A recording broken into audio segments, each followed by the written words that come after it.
I came out here on the beach this morning to watch the sunrise and to spend a little bit of time reading my Bible. And one of the verses that I read this morning comes out of the 15th chapter of John, where Jesus said, "Greater love has no man than this, than that he lay down his life for his friends." That greater spiritual reality has been echoed countless times throughout history. And one of the places where it has echoed the loudest is right here in the dog green sector of Omaha Beach, where many men gave the last full measure of devotion so that this world might be free. It was right here where Company A of the 116th Infantry Regiment of the 29th Infantry Division was pretty much decimated, as they were the first ones to land right here in this very spot on this sector of the Normandy coastline. A lot of those guys were from the small town of Bedford, Virginia. Well, today we're going to be going up to visit the final resting place of a lot of the men who breathed their last right here on Omaha Beach.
I've moved up now to the American Cemetery, and the American Cemetery sits above the Easy Red section of Omaha Beach.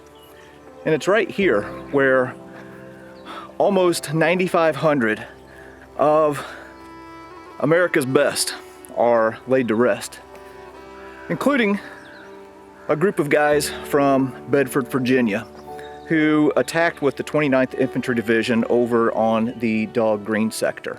They forever became known as the Bedford Boys, and 11 of them are buried right here in Normandy. So we're going to take the time to find their graves and pay our respects.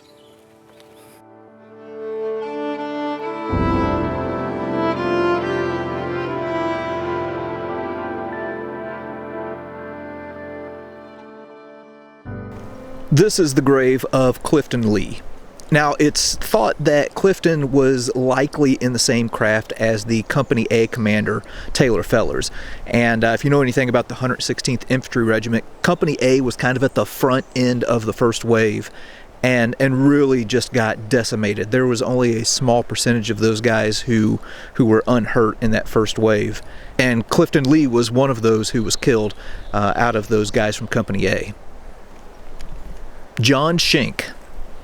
John studied business at Virginia Tech and had a girlfriend named Ivy Lynn Jordan, who he had just married while on leave. Here's the grave of Weldon Rosaza. He joined the National Guard at 19 years old and was said to be a really handsome guy and kind of a ladies' man. Elmer Wright. It was said that Elmer Wright was a heck of an athlete, and he'd actually been signed by the St. Louis Browns and had played minor league baseball. Well, somebody has left a flower here at the grave of Bedford Hoback. There were 33 sets of brothers who attacked on D-Day, and 3 of those sets came from Bedford, Virginia, and Bedford Hoback was one of those guys and lost his life on D-Day.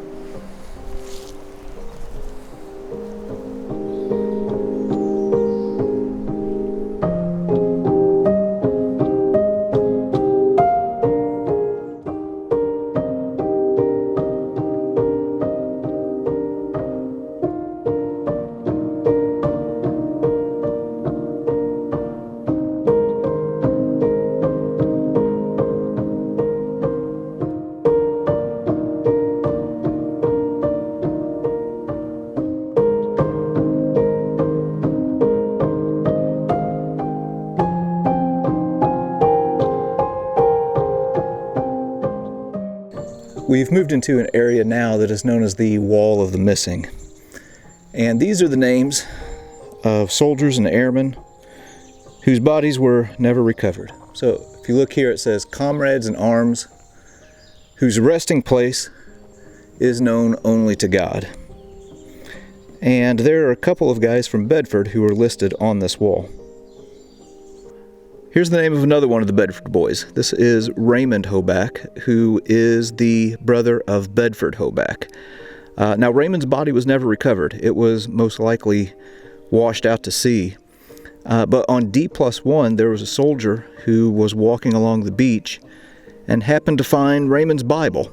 And he packaged it up and sent it back to the family, saying that he thought it was only right to send it to him, and told him where he had found it. So we don't know much about Raymond's story and about what happened in his final moments, but it can be assumed that maybe he was reading his Bible there as he was lying on the beach.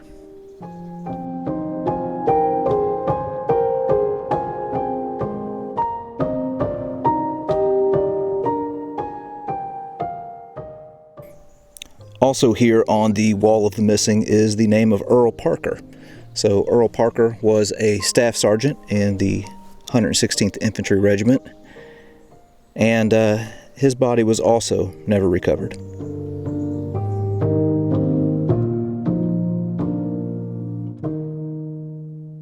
Another set of brothers who fought on D-Day were the Stevens brothers, and there was a guy named Grant Yaup who lived with them.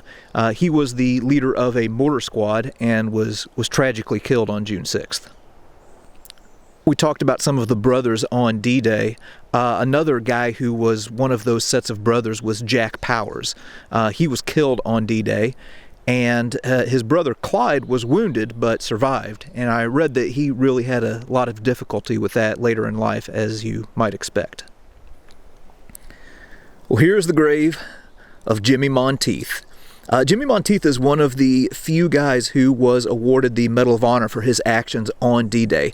He was with the 16th Infantry Regiment of the 1st Infantry Division, and this guy was all over the place on D-Day. Was leading tanks through minefields to get them into firing positions, and then he hooked back up with his company and led them in taking a key German strongpoint, WN-60. There was a German counterattack that cut them off, and Monteith was moving across an open position and was killed by German fire that had opened up on their flank. But man, something else to be here and see his grave. Here is another Medal of Honor recipient, Frank Perigori. I think I'm pronouncing that name correctly. And his story is absolutely insane. What he accomplished a couple days after D-Day is really something else, and I'll let you look that up for yourself. On D-Day, you wouldn't have had the flow of information like what we had today, and it wouldn't have been until mid-July that people like Nick Gillespie's family would have got news that he had passed away on D-Day. As a matter of fact, a lot of the news of the fallen from Bedford, Virginia, came in within a few days of each other. So, man, it must have just been devastating for that community and for all of those families to be getting those telegrams all at once. Here are a few graves that I really wanted to visit today.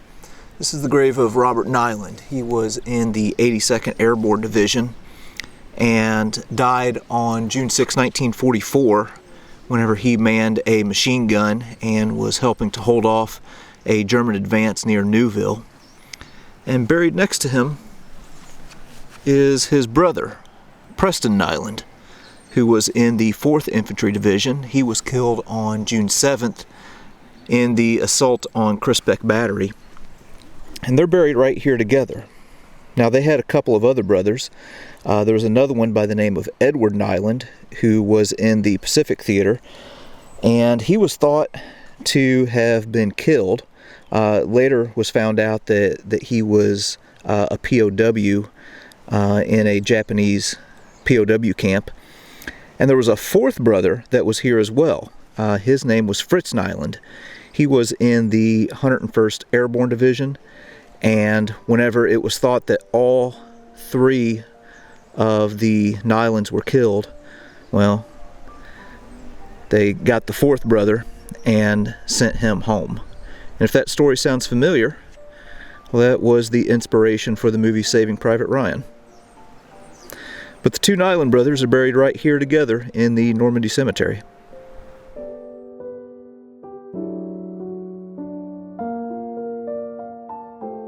Here is the grave of Ollie Reed Jr., who was a first lieutenant in the 91st Infantry Division.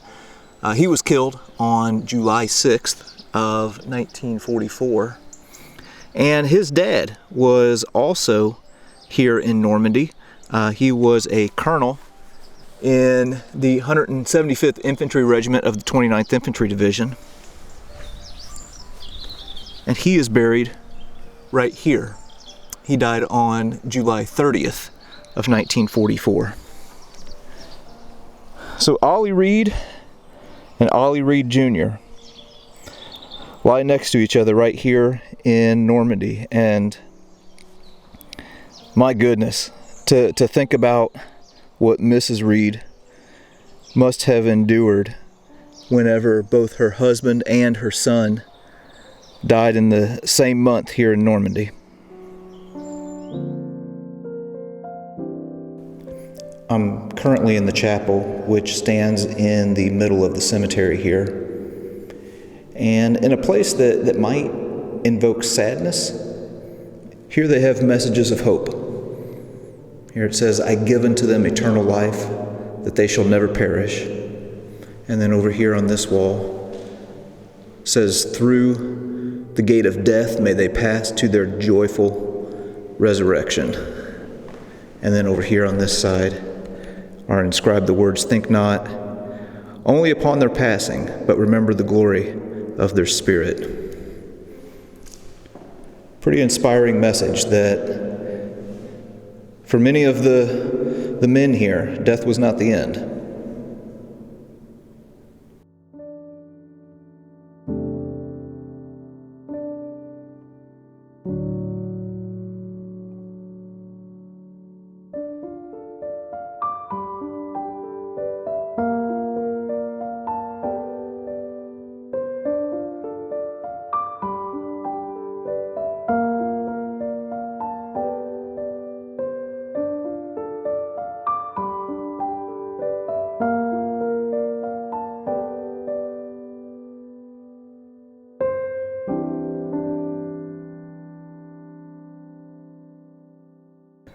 There are many graves here that I wanted to visit today to pay my respects.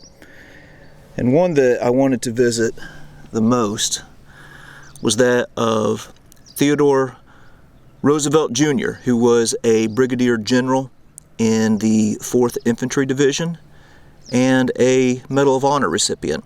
Roosevelt was a lot like his dad, very dynamic character who was full of life, and died here in Normandy on July 12, 1944 of a heart attack. And there aren't just World War II soldiers who are buried here. There's also his brother, Quentin Roosevelt, who died in World War I whenever he was shot down over France. And Quentin was reinterred here at the Normandy cemetery so that these two brothers could forever be at rest next to each other.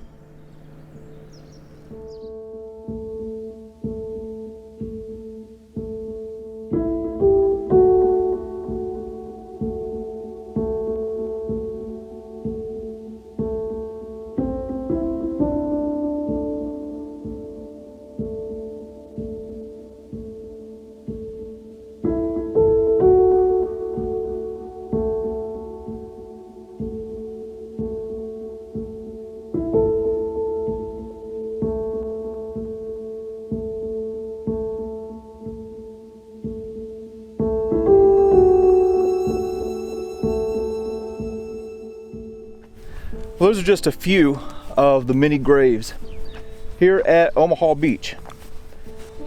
Every one of these guys had a story, and every one of these guys gave their all in the cause of freedom.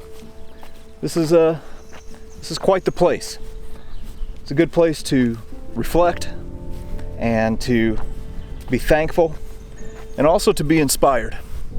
These were ordinary men who did extraordinary things and paid the ultimate price so that this country and this continent and this world might be free.